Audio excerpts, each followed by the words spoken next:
Hi everyone, my name is Megumi Esther Rotinsulu from class Pharmacy A 2021. In this video, I will give you a little bit of explanation about thermodynamics of galvanic cells.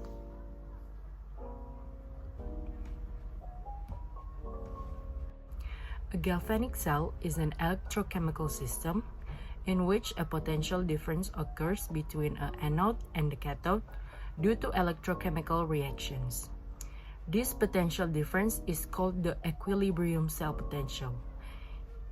In older literature, also the electromotive force of the cell.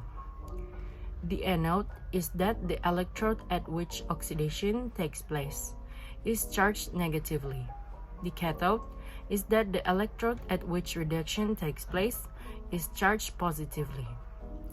In the simplest case, both electrodes shares a single electrolyte.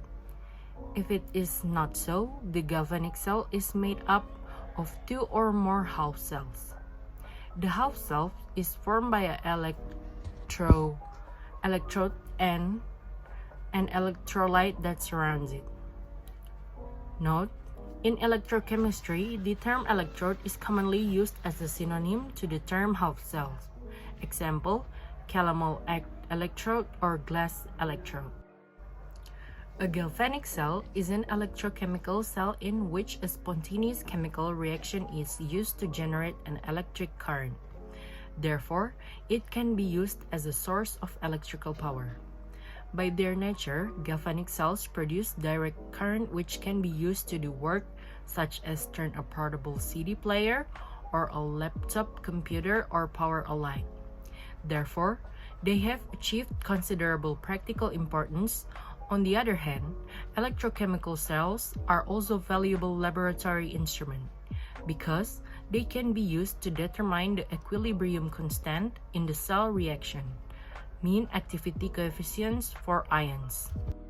The interface between two half cells is usually a frit which prevents the electrolyte surrounding the anode from mixing with that surrounding the cathode.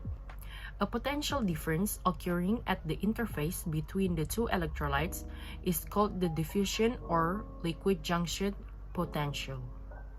We often seek to suppress this liquid potential. This can be achieved by connecting the electrolytes by a salt bridge, which is usually a U-shaped tube filled with a saturated solution of potassium chloride or potassium sulfate. If no electric current passes through a galvanic cell, we say that the cell is in a zero current state. The zero current state may be attained in two ways. First, the cell is disconnected, and the second one is the cell is connected with an external source compensating for the equilibrium cell potential. From the thermodynamic point of view, we classify galvanic cells are reversible and irreversible. A reversible cell is such in which no reaction proceeds in the zero current state.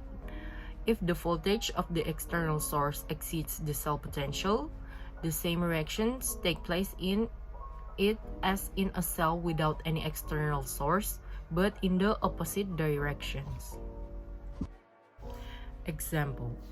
The Daniell cell is an example of a galvanic cell. It is formed by two half cells. One of them is a zinc electrode surrounded by a solution of zinc sulfate, and the other is a copper electrode surrounded by a solution of copper sulfate. The zinc electrode is the anode at which oxidation proceeds.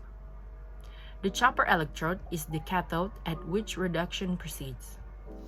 We add up the reaction at the anode and that at the cathode to obtain the overall reaction taking place in the cell.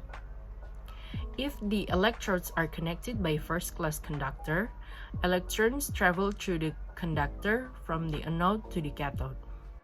If the solutions of zinc sulfate and copper sulfate are separated by a frit, the zinc ions travel through the frit from the anode to the cathode, while the sulfate ions travel in the opposite direction.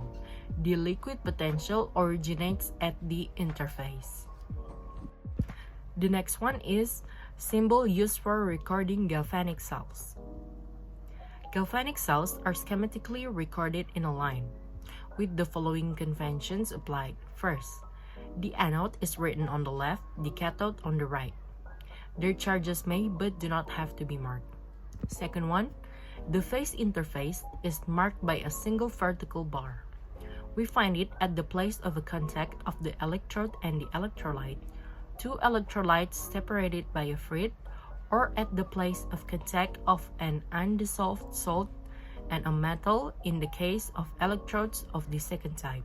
The third one, if there is a salt bridge suppressing the diffusion potential at the place of contact of two electrolytes, we write a double vertical bar instead of a single one.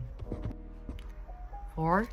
With the electrolyte, we note its molality or activity in brackets. This may be omitted if it is unimportant in the given case. 5. For gas electrodes, the gas pressure of fugacity is given in brackets. For amalgam electrodes, the composition of the amalgam is given in brackets. A dash is written between a gas electrode and its carrier. And the last one, in the case of electrodes of the second type, the symbol S is written with the chemical formula of undissolved salt, emphasizing that it is not salt in a solution. I think that's all I can explain to you. Hope you enjoyed the video. Thank you for watching. Bye.